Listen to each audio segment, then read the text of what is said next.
Okay.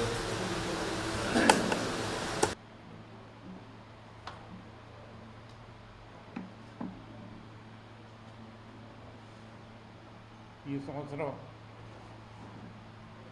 Already August నెలలో వచ్చేసింది. మరి జిల్లాలో రైతాంగం అంతా వ్యవసాయ పనుల్లో బిజీగా ఉండేటువంటి కాలం ఇది ఆగస్టు సెప్టెంబర్ మాసాలు. మరి అటువంటి ఆగస్టు సెప్టెంబర్ మాసాల్లో ఎక్కడే కానీ రైతులు పంట పెట్టుకునేదానికి అవకాశం లేనటువంటి పరిస్థితి ఈరోజు చంద్రబాబు గారి ప్రభుత్వంలో ఏర్పడింది. మరి అది మనకే కొత్త కాదు. చంద్రబాబు పరిపాలన అప్పుడప్పుడు ఇవి వస్తూనే ఉంటాయి ఆయన పరిపాలన.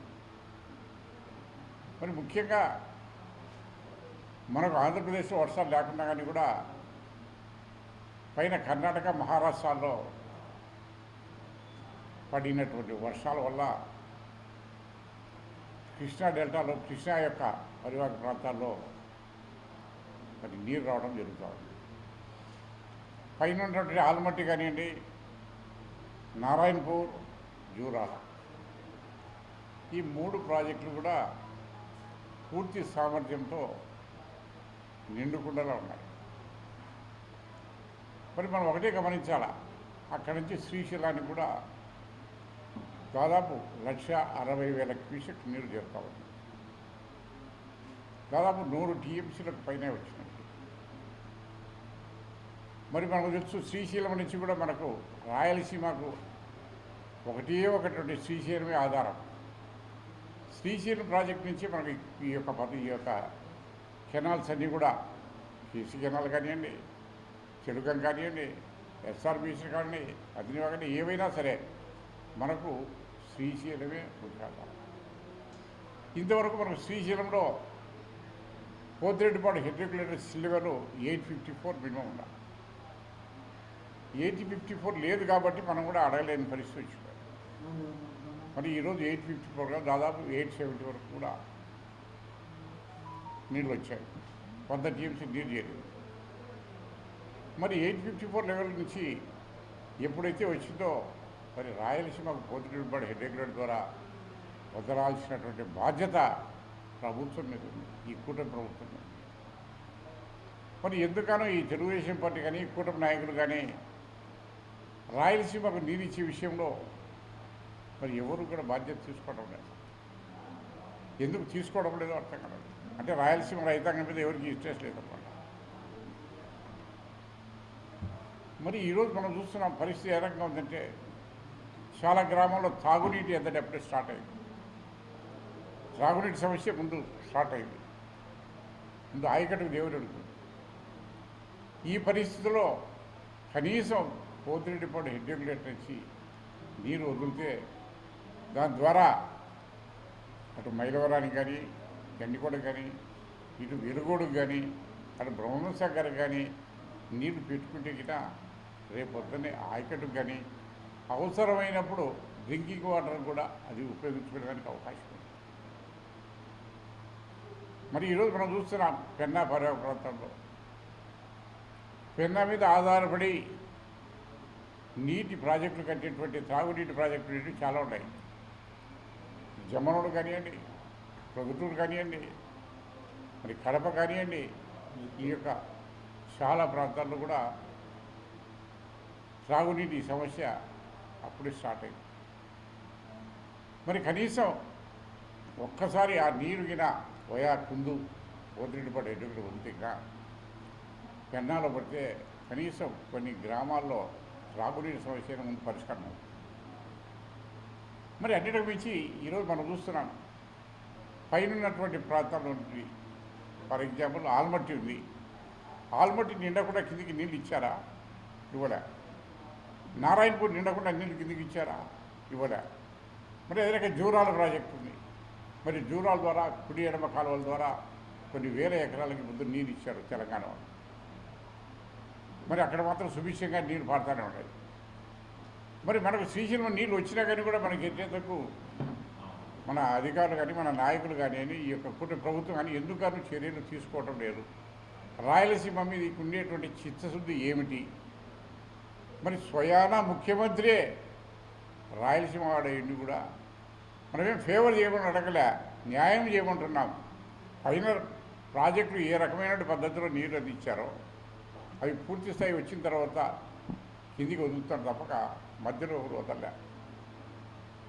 మరి ఈరోజు కూడా నేను ఒకటే డిమాండ్ చేస్తున్నాను, ఖచ్చితంగా శ్రీశైలం రిజర్వాయర్ ఫుల్ అయ్యేంత వరకు కిందికి పవర్ జనరేషన్ అనే పేరుతో కానీ లేదా సాగర్కి నీళ్ళు అనే విషయంలో కానీ అది ఎత్తినారంటే కినా రాయలసీమకు మీరు తీరని ద్రోహం చేసిన వాళ్ళతో రాయలసీమకు పచ్చిపోయి చేస్తున్నారు. అది ఏ పరిస్థితుల్లో వదిలేదానికి అవకాశం లేదు. రెండవది, ఇక్కడ నుండి ప్రాజెక్టులు ఉన్నాయి. కేసీ కెనాల్ ఉంది. కేసీ కెనాల్ ఇప్పుడు పెట్టింది కాదు, బ్రిటిషర్స్ టైం నుంచి ఉంది. దాదాపు 130 సంవత్సరాలు చరిత్ర ఉంది. ఆ కేసీ కెనాల్కి వచ్చి అష్యూర్డ్ వాటర్ ఉంది. 10 టీఎంసీలు అష్యూర్డ్ వాటర్ ఉన్నాయి. ఒకప్పుడు మనకు తుంగభద్ర నుంచి వచ్చేది అది ఒక హెచ్ఎల్సీకి డైవర్ట్ చేసేసి శ్రీశైలం నుంచి మనకు 10 టీఎంసీల ద్వారా మరి కడప జిల్లాకు దాదాపు 90,000 ఎకరాల ఆయకట్టు నీరు ఇచ్చే బాధ్యత ప్రభుత్వం మీద ఉంది. అది కూడా ఇంతవరకు ఎలాంటి ఆలోచన తీసుకోలేదు. మరి అన్నిటికి మించి ఒకటే, ఏది ఏమైనా కానీ ఆయకట్టుకు నీరు ఇవ్వాలా, త్రాగునీటి సమస్య పరిష్కారం కావాలన్న మరో త్రాగునీటి సమస్య. Power generation third party. First drinking water ప్రయారిటీస్లో, second irrigation, third power generation. అటువంటిది మీరు పొరపాటుగా పవర్ జనరేషన్ అడిగిన శ్రీశైలం నుంచి మొదలు పెడితే మాత్రం ఖచ్చితంగా ఈ రాయలసీమ వాళ్ళంతా కూడా పెద్ద అధ్యయనం చేసి ఈ ప్రభుత్వం. మరి అన్నిటికి మించి ఈ ప్రభుత్వం చంద్రబాబు నాయుడు చేసినట్టు ఈ యొక్క మోసాలు ఒకటే చెప్తున్నా. మనకు రాయలసీమ ఎత్తిపోతల పథకం అని చెప్పేసి మొదట జగన్మోహన్ రెడ్డి గారు స్టార్ట్ చేశారు. ఆల్రెడీ దాదాపు 700 కోట్లు ఖర్చు పెట్టాడు. అవి కొంత ఫౌండేషన్స్ ఇవన్నీ పూర్తయినాయి. మరి ఈ 2 సంవత్సరాల్లో దాన్ని ఎందుకు పూర్తి చేయలేకపోయాడో నాకు అర్థం. దానికి స్వయంగా ఒక అసెంబ్లీలోనే రేవంత్ రెడ్డి గారు తెలంగాణ చీఫ్ మినిస్టర్ అన్నాడు, నేనే చంద్రబాబు నాయుడు గారికి చెప్పి ఆ పనిని ఆపించాను అని చెప్పేశాడు. అదే సీక్రెట్ కాదు, ఇది ఎవిడెన్స్ క్లియర్ కట్గా ఉంది చెప్తున్నాడు. అంటే ఆంధ్రప్రదేశ్ రాజకీయాలు ముఖ్యంగా రాయలసీమకు సంబంధించిన ప్రాజెక్టు విషయంలో తెలంగాణకు లబ్ధి చేకూర్చే విధంగా రాయలసీమకు ద్రోహం చేస్తున్నాడు చంద్రబాబు నాయుడు. దానికి నిదర్శనం అంతకంటే ఇంకేదే అవసరం లేదు. ఈరోజు చంద్రబాబు నాయుడు రేవంత్ రెడ్డి గురు శిష్యుడు. నాకు తెలుసు, నేను అనుకుంటున్నాను గురు శిష్యుడు. ఇప్పుడు గురువుని మించిన శిష్యుడు అయిపోయాడు రేవంత్ రెడ్డి. నిన్న మీరు పేపర్ కట్టిన చూశారేమో, ఇక్కడ ఫీజు రీఎంబర్స్మెంట్, విద్యా దీవెన, వసతి దీవెన దాదాపు 1000 కోట్ల పైన పెండింగ్ ఉంది. 10,000 కోట్లు ఉంది. దానికి తెలంగాణ చీఫ్ మినిస్టర్ ఏమన్నా చూసినా ఆంధ్రప్రదేశ్లో చంద్రబాబు ఇవ్వలే, నేను ఎందుకు ఇవ్వాలన్నాడు. అంటే ఇంకా దాన్ని బట్టి అర్థం చేసుకోండి ఏ రకంగా ఇక్కడ పరిపాలన జరుగుతూ ఉంది. రాయలసీమకు అన్యాయం చేస్తూ తెలంగాణకు వారి యొక్క అవసరాలు తీరుస్తూ రాయలసీమకు అన్యాయం చేయడం అనేది నిజంగా నువ్వు రాయలసీమ వాసిపోయినా అని చెప్పేసి ఇది ఒక్కటే కాదు. మనం చూస్తున్నాం ఈ 2 సంవత్సరాలు 2 మాసాలు అయింది. ఎక్కడ రాయలసీమలో ఏ ప్రాజెక్టు మొదలుపెట్టారో ఈ 2.5 సంవత్సరాలు దాదాపు 3 లక్షల చిల్లర కోట్లు అప్పు తీసుకొచ్చాం. ఎక్కడ పెట్టారు ఇదంతా? దేనికి ఉపయోగిస్తున్నారు? అటు సంక్షేమం లేదు, ఇటు డెవలప్మెంట్ లేదు, అన్నిటికీ గండి కొట్టి ఇది చేస్తున్నాం. మరి ఒకటే మనం చేస్తున్నాం, వెంటనే ఈరోజు కానీ రేపు కానీ శ్రీశైలం వాటర్ను పోతిరెడ్డిపాడు రెగ్యులేటర్ ద్వారా పూర్తి సామర్థ్యంతో రిలీజ్ చేయాలా, చేసేసి మన ప్రాజెక్టులన్నీ కూడా నింపే విధంగా ఆ నీటిని వదలాలా. అవన్నీ ఉంటే కూడా రేపు రాబోయే సమ్మర్లో కూడా సాగునీటి సమస్య పరిష్కారం అవుతుంది. అదే రకంగా రెండో స్థానంలో సాగునీటి కూడా నీరు ఇవ్వాల్సిన బాధ్యత ఈరోజు ప్రభుత్వం మీద ఉంది. ఖచ్చితంగా ఈ ప్రభుత్వం రాయలసీమకు తీరని ద్రోహం చేస్తూ ఉంది. అసలు తీరని ద్రోహం చేస్తుంది. ఈ యొక్క రాయలసీమ ఎత్తిపోతల పథకం అనేది మనకు 854 లెవెల్ సిల్లెవెల్ అప్పుడైతే స్లూయిస్ ద్వారా వస్తాయి. మనం 800 వరకు కూడా మనం పోవచ్చు. ఏది లిఫ్ట్ ఎత్తికినా రాయలసీమ లిఫ్ట్ ఇరిగేషన్ పూర్తిగా ఎత్తికినా 800 అడుగుల వరకు నీరు ఉండేటువంటి అన్నీ కూడా మనం లిఫ్ట్ ద్వారా తీసుకునేదానికి అవకాశం ఉంది. మరి అటువంటి రాయలసీమ లిఫ్ట్కు మరి మధ్యలో ఆపేసినటువంటి కన్నా అంతకంటే దుర్మార్గం ఇంకోటి ఉండదు. ఇంకోటి 854 నుంచి 800 వరకు నీరు ఉండేది. దాదాపు 32 టీఎంసీల నీరుంది. 32 టీఎంసీల నీరుంది. ఆ 32 టీఎంసీలు రాయలసీమ ఎత్తిపోత పథకం ద్వారా మనం ఉపయోగించుకోవడానికి అవకాశం ఉంది రాయలసీమ. మరి దానికి కూడా గండి కట్టి చేసేస్తున్నాం. కింద 30 టీఎంసీలు నీళ్లు మనం వాడుకునేటం లేదు. 854 లెవెల్ పైన వచ్చిన తర్వాత మనకు నీళ్ళు వదిలేదానికి లేదు. మరి రాయలసీమ ఇక్కడ ఏం చేయాలనుకుంటున్నారు? ఈ యొక్క ఎడారి ప్రాంతాన్ని అన్ని రకాల నష్టం చేకూర్చే విధంగా ఒక రాయలసీమ ముఖ్యమంత్రిగా ఉండి ఇంత ద్రోహాన్ని రాయలసీమకు చేస్తున్నాడు. అడిగిన ప్రజలు నిన్ను క్షమిస్తారు అని చెప్పేసి హెచ్చరిస్తాను. రాయలసీమ లిఫ్ట్ ఇరిగేషన్ ఈ పార్టీ పూర్తయింది. అంటే 85-90% ఆల్రెడీ జగన్ గారు పూర్తి చేసి ఆ 10% వర్క్స్ అయిపోయి ఉంటే ఇప్పుడు ఈ పరిస్థితి రాయలసీమ ఈ కరువు పరిస్థితి అసలు ఇప్పుడు ఇంకోటి 30 టీఎంసీలు అడ్డగిన ఒక టీఎంసీ 10,000 ఎకరాలు నీరు అందిస్తుంది. ఒక కారు 10,000 ఎకరాలు 30 టీఎంసీలు అంటే దాదాపు 3 లక్షల ఎకరాలకు కావాల్సిన నీరు ఇచ్చేదానికి అవకాశం ఉంది. ఏది ఇన్ బిట్వీన్ 854 and 800 మధ్యలో ఆ 30 టీఎంసీ మనం ఖచ్చితంగా ఉపయోగించుకోవడానికి అవకాశం ఉంది. రేపొద్దున ఏప్రిల్ మీద డ్రింకింగ్ వాటర్ ప్రాబ్లం వచ్చింది అనుకోండి, అప్పుడు దాన్ని పంప్ చేసేసుకొని మనం గ్రౌండ్ వాటర్ నింపుకునేదానికి అవకాశం ఉండేది. ఇప్పటికైనా మనకు సాగర్ ఉంది, మన బ్రహ్మం సాగర్ ఉంది, వెలుగోడు ఉంది, గండికోట ఉంది. మరి ఈ రిజర్వాయర్స్ అన్ని మన దగ్గర ఉన్నాయి. అవన్నీ ఫుల్ చేయండి. ఇప్పుడు వాటర్ వచ్చింది కదా, నీళ్ళు ఇచ్చండి. పొద్దునపడి ఎరుగు నుంచి ఇవ్వండి. మరి పైనేమో వాళ్ళు పూర్తి అయ్యేంత వరకు నీళ్ళు వదలలేదు. జూరాలు జూరాలు నీళ్ళు ఎత్తకుండా మనకి ఇచ్చారా తెలంగాణలో? మరి అడేమో జూరాలేమో 2 కాలువలకు ఇచ్చారు, లక్ష్యంగా పని చేసుకుంటున్నారు. ఆయకడికి నీళ్ళు ఇచ్చారు. అది కూడా లిఫ్ట్తో ఇస్తున్నాడు. మనకు న్యాచురల్ గ్రావిటీలో ఇచ్చేటువంటి నీళ్ళు కూడా మనకి ఇవ్వడం లేదంటే మన రాయలసీమ లిఫ్ట్ ఉండలేక గ్రావిటీ వచ్చేది పోతున్నటువంటి ఎడ్యుకులేట్ నుంచి అవి కూడా నీళ్ళు ఇచ్చేదానికి కూడా ఈ ప్రభుత్వానికి చిత్తశుద్ధి లేదంటే రాయలసీమ మీద ఏ రకంగా చెప్తారు. అంత ద్రోహం చేస్తున్నారు అసలు రాయలసీమ. కేవలం అంతా ఎంతసేపు ఉన్నా కానీ అక్కడే అమరావతి విజయవాడ. మరి ఈరోజు కృష్ణా డెల్టాకు సర్కారులో లేదు. మరి పట్టిసీమ నుంచి నీళ్ళు ఇచ్చి ఆదుకుంటున్నారు. గోదావరి ఫుల్ ఫ్లడ్స్ అక్కడ బాగానే ఉంది. మరి రాయలసీమకి ఎందుకని ఈ రకమైనటువంటి ఇంత కరువు పీడిత ప్రాంతమైన రాయలసీమకి ఎందుకని మీరు ద్రోహం చేస్తున్నారు? మాకు అర్థం కాదు.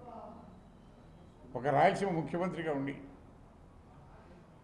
రాయలసీమని చెప్పుకోవడానికి సిగ్గుచేటు అటువంటి పరిస్థితులు ఈరోజు పరిపాలన జరుగుతూ ఉంది.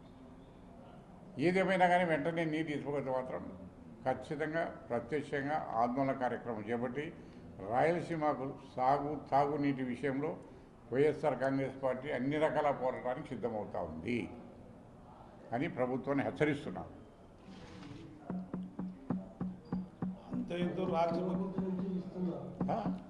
లేదు సార్. అన్నిటికి మించి ఇంకోటి కూడా మీకు కడప ఉంది. ఫర్ ఎగ్జాంపుల్ ఇంతకుముందు జగన్మోహన్ రెడ్డి గారి టైంలోనే ఇచ్చారు. ఇక్కడ డ్రింకింగ్ వాటర్ ఎప్పటికైనా ప్రాబ్లం ఉంటుంది, ఈ యొక్క పెన ఇది లేదనేసి బ్రహ్మం సాగర్ నుంచి కూడా నీళ్ళు ఇవ్వాలని చెప్పేసి కూడా టెండర్స్ కూడా పిలవడం జరిగింది. పిలిచిందా? టెండర్స్ కూడా పిలవడం జరిగింది. 575 కోట్లతో ఇది చేశారు. 1.5 TMC అష్యూర్డ్ వాటర్. ఈవెన్ ఇప్పుడు బద్వేలుకి తీస్తున్నాం, ఆర్టీపీకి బ్రహ్మసాగర్ నుంచి ఇస్తున్నాడు. మరి అటువంటి బ్రహ్మసాగర్ నీరు రావాలంటే ఏం చేయాలా? ఇప్పుడు పోతిరెడ్డిపాడు నుంచి నీళ్ళు రా భయ వెలుగొడ వస్తే అది నిండు తెగిన అటు కడప కానీ అటు బద్వేలు కానీ ఈ యొక్క ఆర్జీబీపీ కానీ అన్ని సాగునీటికి అన్నిటి కూడా అవసరం ఉంది. మరి అది మాత్రం చేయటం లేదు. దానికి మాత్రం నీళ్ళు ఎత్తడం. రాయలసీమ వాసులు చేసుకునేటువంటి పాపం ఈ ప్రభుత్వం తెచ్చుకోవడం.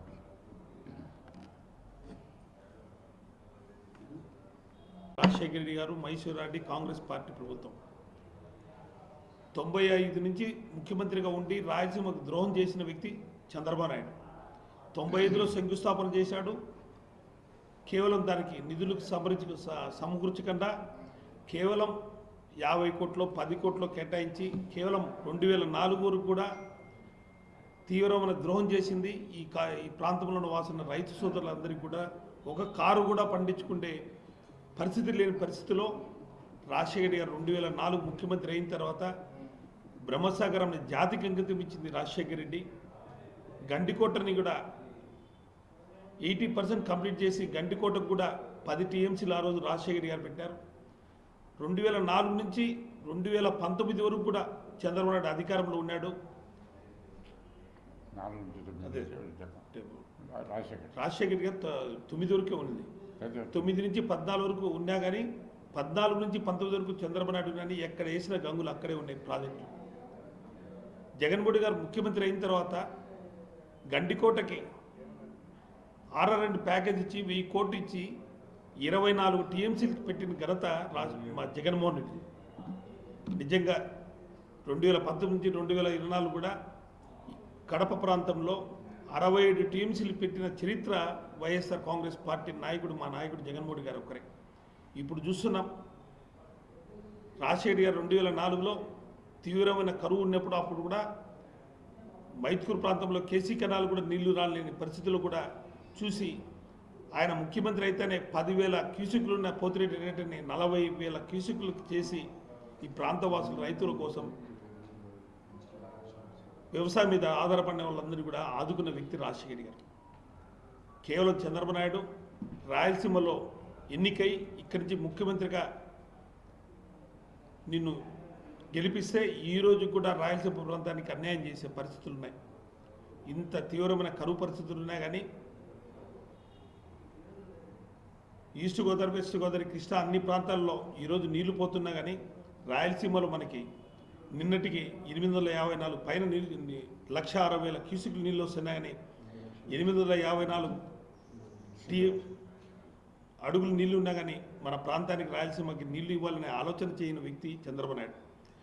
ఇదే పరిస్థితులు ఇట్టే కొనసాగితే ఇప్పుడే మేము పోతిరెడ్డి హెడ్లైటర్ దాని మీద ఉద్యమం స్టార్ట్ చేశాం. రాబోయే రోజుల్లో ఇదే విధంగా ఉంటే వైఎస్ఆర్ కాంగ్రెస్ పార్టీ రైతుల పక్షాన నిలబడి మేము ప్రత్యక్షంగా యుద్ధం చేసేదాన్ని కూడా మనం చదివిద్దాం. ఈ ప్రాంతవాసులకు తాగునీరు సాగునీరు విషయంలో ఇప్పటికీ చంద్రబాబు నాయుడు కళ్ళు తెరకపోతే ఇండియా కూటమికి బుద్ధి చెప్పే రోజులు వస్తాయని కూడా మేము తెలియజేసుకుంటున్నాం. అందరికీ తెలుసు, ఇప్పుడు ప్రపంచమంతా కూడా ఎల్ నీనో ఎఫెక్ట్ రాబో రోజుల్లో సాగునీటికి ఇబ్బంది పడే రోజులు ఉంటున్నాయని చెప్తున్నారు. ఈరోజు ఇలాంటి పరిస్థితి ముందు వస్తుందనే మన రాజశేఖర రెడ్డి సారు శ్రీశైలం నుంచి వాటర్ డ్రా చేసుకోవడానికి పోతిరెడ్డి పాడు హెడ్ రెగ్యులేటర్ సామర్థ్యాన్ని పెంచి రాయలసీమ వాసుల కోసం ఆయన ముందుకు వస్తే, జగన్ సార్ ఏదైతే ఇప్పుడు ఆల్మట్టి ఎత్తు కర్ణాటక ప్రభుత్వం పెంచుతుంది, అది మనం చూస్తే గతంలో కూడా చంద్రబాబు నాయుడు గారి టైంలోనే ఎత్తు పెంచడం జరిగింది. ఇప్పుడు కూడా వాళ్ళు కంటిన్యూస్గా వాళ్ళు అప్పర్ భద్ర డ్యామ్ ఇవన్నీ కూడా వాళ్ళు ముందుకు పోతూనే ఉన్నారు. ఇర్రెస్పెక్టివ్ ఆఫ్ సెంట్రల్ గవర్నమెంట్ నుంచి వాళ్ళకి ఈ గ్రీన్ ట్రిబ్యునల్ అనుమతులు ఇవన్నీ లేకున్నా కూడా వాళ్ళేమో వాళ్ళ రాష్ట్ర ప్రయోజనాల కోసం వాళ్ళకు ముందుకు పోతున్నారు. ఒక పక్కన తెలంగాణ వాళ్ళు వివిధ ఎత్తిపోతుల దీంట్లో వాళ్ళు నీళ్లు డ్రా చేస్తున్నారు 800 ఫీట్లోనే. కానీ కేవలం మన స్టేట్లో మాత్రము మన రాయలసీమ నుంచి వచ్చిన చంద్రబాబు నాయుడు గారు మాత్రం పై రాష్ట్రాల వాళ్ళ రాష్ట్ర ప్రయోజనాల కోసం వాళ్ళు చూస్తుంటే, ఈయన మాత్రము మనము చూస్తున్నాం ఏ విధంగా మన రాష్ట్ర ప్రయోజనాలు తాకట్టు పెట్టిన విషయం. స్వయంగా పక్క రాష్ట్రం ముఖ్యమంత్రి గారే చెప్పిన సందర్భము, మేము ఆపినాము రాయలసీమ లిఫ్ట్ ఇరిగేషన్ని అని వాళ్ళు చెప్పుకుంటున్నారు. కానీ వీళ్ళు మాత్రం ఏమంటారు, మేము ఇక్కడ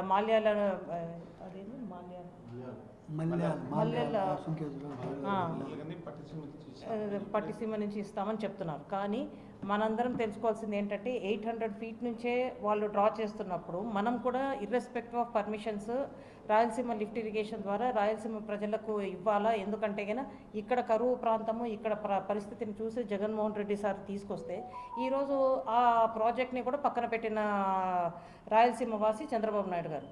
కాబట్టి ఖచ్చితంగా దీని మీద మా జగన్మోహన్ రెడ్డి సార్ పిలుపు మేరకు మేము ఉధృతం చేస్తాము. ఎందుకంటే ఈరోజు పై రాష్ట్రాల్లో వానలు పడి మనకు శ్రీశైలం నుంచి వాటర్ వదులుతున్నారు.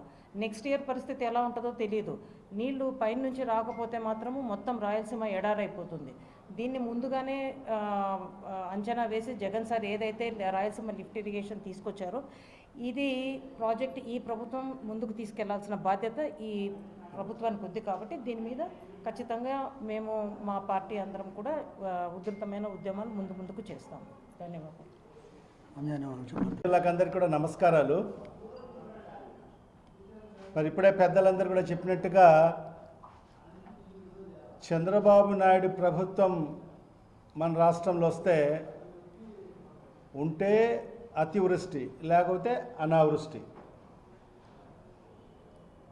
ఎందుకంటే చంద్రబాబు నాయుడు పరిపాలన ఎప్పుడు వస్తుందో కరువు కూడా కవల పిల్లల్లాగా మన రాష్ట్రంలో ఆయనతో పాటే అడుగు పెట్టడం జరుగుతూ ఉంది.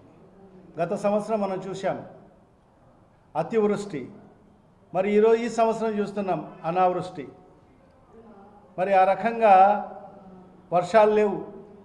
ఈరోజు రైతులు ఇప్పటి వరకు విత్తనం నాటే పరిస్థితి లేదు రాష్ట్రంలో. ఎక్కడ కూడా చాలా ఇబ్బందులు ఎదుర్కొంటున్నారు రైతు సోదరులందరూ కూడా.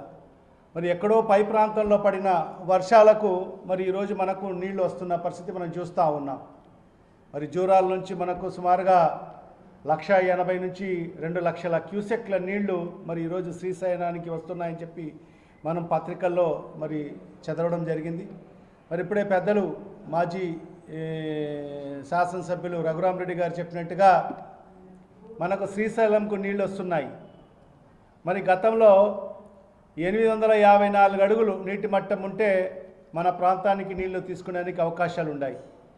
మరి ఈరోజు చూస్తే సుమారుగా 100 టీఎంసీలు ఈరోజు పైబడి ఈరోజు మన శ్రీశైలంలో నీరు చేరిన పరిస్థితి. మరి అది కూడా సుమారుగా 870 అడుగులకు నీళ్లు మట్టాన్ని చేరిన పరిస్థితి. మరి ఇవాళ మా ప్రధానమైన డిమాండ్ ఏంటంటే ఖచ్చితంగా రాయలసీమ ప్రాంతానికి మరి గతంలో 854 అడుగులు ఉంటే రాయలసీమ ప్రాంతానికి నీళ్లు వదిలే పరిస్థితి ఉండేది. మరి ఖచ్చితంగా ఈ ప్రాంతంలో ఉండే రైతులను దృష్టిలో పెట్టుకొని మరి సాగునీరు అయితేమి తాగునీటిని దృష్టిలో పెట్టుకొని మరి వెంటనే మరి శ్రీశైలం నుంచి పోతిరెడ్డిపాడు హెడ్ రెగ్యులర్ నుంచి మనకు నీళ్లు వదలాలని చెప్పి మా ప్రధానమైన డిమాండ్. మరి ఇప్పుడే పెద్దలు చెప్పినట్టుగా ఆనాడు ఆ మహానేత దివంగత ముఖ్యమంత్రి డాక్టర్ వైఎస్ రాజశేఖర రెడ్డి గారు మరి ఆ రోజు 11,000 క్యూసెక్ల సామర్థ్యం ఉన్న మరి పోతిరెడ్డిపాడు హెడ్ రెగ్యులేటర్ సామర్థ్యాన్ని 44,000కు పెంచడం జరిగింది. మరి ఆ సామర్థ్యాన్ని పెంచేటప్పుడు మరి ఆనాడు ఉమ్మడి ఆంధ్ర రాష్ట్రంలోని తెలంగాణ ప్రాంత వాసులందరూ కూడా అడ్డుకోవడం జరిగింది. మరి అదే కాకుండా కృష్ణా డెల్టా ప్రాంతానికి సంబంధించిన నాయకులందరూ కూడా అడ్డుకోవడం జరిగింది. కానీ ఈ ప్రాంత వాసిగా మరి ఈ గడ్డలో పుట్టిన నాయకుడిగా మరి ఆనాడు రాజశేఖర రెడ్డి గారు ఒక నిర్ణయం తీసుకొని ఎవరు ఎన్ని చెప్పినా ఖచ్చితంగా నా ప్రాంతానికి మేలు జరగాలంటే ఖచ్చితంగా ఈ పోతిరెడ్డిపాడు హెడ్ రెగ్యులేటర్ సామర్థ్యాన్ని పెంచాల్సిన అవసరం ఎంతైనా ఉందని చెప్పి భావించి ఎవరు ఎన్ని అడ్డంకులు సృష్టించినా కూడా ఒక ధైర్య సాహసం చేసి మరి ఈరోజు ఆ సామర్థ్యాన్ని పెంచడం వల్లనే మరి ఈరోజు మన రాయలసీమ ప్రాంతానికి అంతో ఇంతో నీళ్ళు వచ్చే పరిస్థితి ఉంది. మరి ఇవాళ మేము ఒకటే మన ప్రాంతంలో ఉండే మరి ఏదైతే వెలగోడు రిజర్వాయర్ కానీ మరి గండికోట రిజర్వాయరు మరి బ్రహ్మసాగర్ ఇవన్నీ కూడా నింపుకోవాల్సిన అవసరం ఉంది. అన్నీ కూడా డెడ్ స్టోరేజ్కి వచ్చే పరిస్థితి ఉంది. ఈరోజు మరి బ్రహ్మసాగర్ చూస్తే డెడ్ స్టోరేజ్కి వచ్చే పరిస్థితి ఉంది. మరి దాని మీద మనకు ఇప్పుడు కడపకు సంబంధించిన తాగునీటికి సంబంధించిన గతంలో మా మాజీ ముఖ్యమంత్రి గారు శ్రీ వైఎస్ జగన్మోహన్ రెడ్డి గారు ఉన్నప్పుడు 1.5 టీఎంసీ మరి కడప నగరానికి శాశ్వత నీటి పరిష్కారం చేయాలని చెప్పి ఒక జీవోని రిలీజ్ చేసి మరి అష్యూర్డ్ డ్రింకింగ్ వాటర్ కోసం 1.5 టీఎంసీని అలొకేషన్ చేస్తూ మరి 575 కోట్ల రూపాయలతో మరి ఆనాడు టెండర్లు కూడా పిలవడం జరిగింది. మరి ఇప్పటి వరకు ఈ ప్రభుత్వం కూటమి ప్రభుత్వం వచ్చిన తర్వాత మరి 2 సంవత్సరాల 2 నెలలు అవుతా ఉంది. మరి ఈ పనులు కూడా ఎక్కడ ప్రారంభించలేదు. మొన్నటికి మళ్ళా చేసిన దానికి మళ్ళీ రెండవసారి మరి భూమి పూజ చేసే కార్యక్రమాన్ని కూడా మనం చూసాం. మన కడప ఎమ్మెల్యే గారు చేయడం జరిగింది.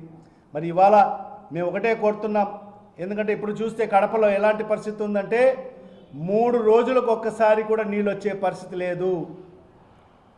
ఇదే కూటమి ప్రభుత్వము మరి ఈరోజు ఇక్కడ ఉండే ప్రజాప్రతినిధులు మరి ఆ రోజు ఎన్నికల ముందు ఏం మాట ఇచ్చారు, మేము ఆ స్కీమ్ని పూర్తి చేస్తాం అని చెప్పి ఈరోజు 26 మాసాలు అవుతా ఉన్నా మరి ఎక్కడ వేసిన గొంగులు అక్కడే ఉంది.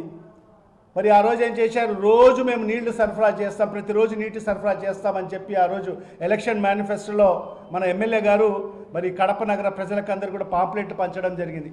మరి ఎక్కడైనా ప్రతిరోజు నీళ్ళు వచ్చే పరిస్థితి ఉందా? మరి ఈరోజు చూస్తే 3 రోజులకు ఒక్కసారి కూడా నీళ్ళు వచ్చే పరిస్థితి లేదు. గతంలో ముందు జాగ్రత్త చర్యగా, ఎందుకంటే మన పాలకవర్గం ఉన్నప్పుడు మన మేయర్గా ఉన్న మన సురేష్ బాబు గారు మరి ముందు ఆలోచనతో మరి మనము పైనుంచి నీళ్లు తీసుకునే పరిస్థితి ఉండేది. మరి ఆ పరిస్థితి కూడా లేదు. మరి ఈరోజు గండికోట నుంచి మరి మన ఏదైతే మైలవరం నుంచి 300 క్యూసెక్లు నీళ్లు వదిలినామని చెప్తున్నారు. మరి ఆ 300 క్యూసెక్ నీరు మరి కడపకు చేరాలంటే ఎన్ని రోజులు పడుతుంది? ఎందుకంటే మార్గం మధ్యన ఇప్పుడే పెద్దలు చెప్పినట్టుగా అనేక స్కీమ్స్ ఉన్నాయి, డ్రింకింగ్ వాటర్ స్కీమ్స్ ఉన్నాయి, రైతులకు సంబంధించిన ఈరోజు రైతులందరూ కూడా పైపులు పెట్టి పంపు చేసుకునే పరిస్థితి ఉంది. మరి అవన్నీ కూడా దాటుకొని కడప నగరానికి ఎన్ని రోజులకు నీరు చేరుతాయో తెలియని పరిస్థితి. మరి అందుకు ఖచ్చితంగా ఈ ప్రభుత్వం మరి ఏదైతే శ్రీశైలం ద్వారా మరి మన రాయలసీమ ప్రాంతానికి నీళ్లు వదలాలని చెప్పి మా ప్రధానమైన డిమాండ్. రాయలసీమ ప్రాంతానికి నీళ్లు వదలకపోయి కిందకు ఏదైతే నాగార్జున సాగర్కు నీళ్లు వదిలితే మాత్రం ఖచ్చితంగా మేము ఒప్పుకునే పరిస్థితి లేదు. ఎందుకంటే తెలంగాణ నాయకులు ఖచ్చితంగా ఏదైతే ఎలక్ట్రిసిటీ ప్రొడక్షన్ కోసం వాళ్ళు కిందికి వదిలే పరిస్థితి ఉంటుంది. ఖచ్చితంగా రాయలసీమ వాసులైన మేమందరం కూడా ఒకటే ఈ ప్రభుత్వానికి డిమాండ్ చేస్తున్నాం, మన రాయలసీమకు నీళ్లు వదలాలి. మనకి ఇక్కడ మన ప్రాజెక్టులు మన రిజర్వాయర్లు నిండిన తర్వాతనే కిందకి నీళ్లు వదలాలని చెప్పి కూడా డిమాండ్ చేస్తున్నాం. అలా చేయని పక్షంలో కిందకి నీళ్లు వదిలితే మాత్రం ఉపేక్షించేది లేదు. ఖచ్చితంగా వైఎస్ఆర్ కాంగ్రెస్ పార్టీ రాయలసీమ ప్రాంతంలో ఉండే ప్రతి ఒక్కరు కూడా ఉద్యమిస్తామని చెప్పి కూడా ఈ సందర్భంగా ఈ ప్రభుత్వానికి హెచ్చరిస్తున్నాం.